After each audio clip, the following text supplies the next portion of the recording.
या भगवान से ज्यादा संतों को मानेंगे नहीं। लेकिन गुरुदेव की आज्ञा हो गई सगे संबंधियों के समान मानो, तो सगे संबंधियों के समान प्रेम करने लगे। अब तो ये स्थिति हो गई कि नगर में लोग बाग लालाचार्य जी को कभी कभी मजाक भी कर देते। और बताओ लालाचार्य जी, आज तो कौन आए आपके परिवार में से? बोले आज फूफा जी आए हैं। बोले अच्छा, कहां से आए हैं? बोले ये नहीं पता कहां से आए हैं। तो उनको देखते ही लगा ये हमारे फूफा जी हैं, तो फूफा जी बोल दिया।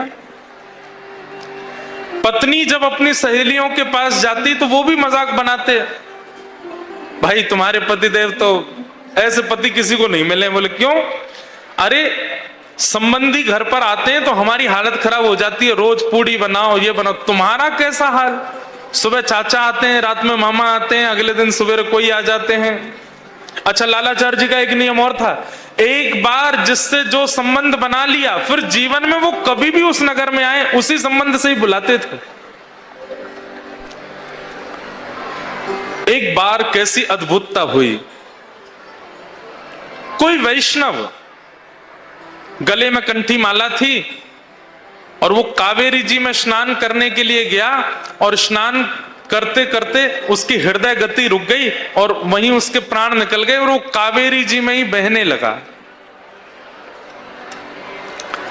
लालाचार्य जी की पत्नी अपनी सब सहेलियों के साथ जल भरने के लिए गई थी, तो जैसे शव तैरता हुआ आ रहा था तो सब में आश्चर्य हुआ, अरे कोई मर गया, अरे देखो किसी का शव तैर रहा है, अरे भैया देखो किसी की लाश बहती हुई जा रही है।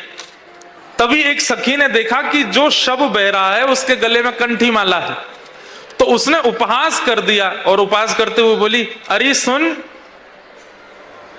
जा लालाचार्य जी को बुला ला, वो तो कंठी पहनने वाले सबको अपना संबंधी बताते हैं।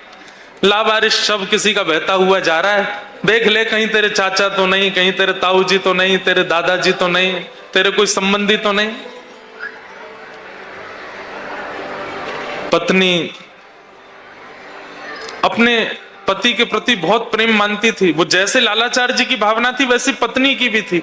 रोते हुए गई और गई कि सब मेरी सहेलियां ऐसे बोलती हैं कि कोई कंठी पहना शव जा रहा है तैरता हुआ, निश्चित ही तुम्हारा कोई संबंधी होगा।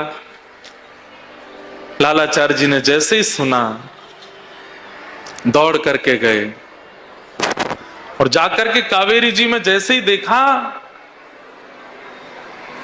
धन्य हो गए। आज जीवित लोगों को तो आज तक अपना संबंधी बनाया ही था उन्होंने, लेकिन जैसे देखा कंठ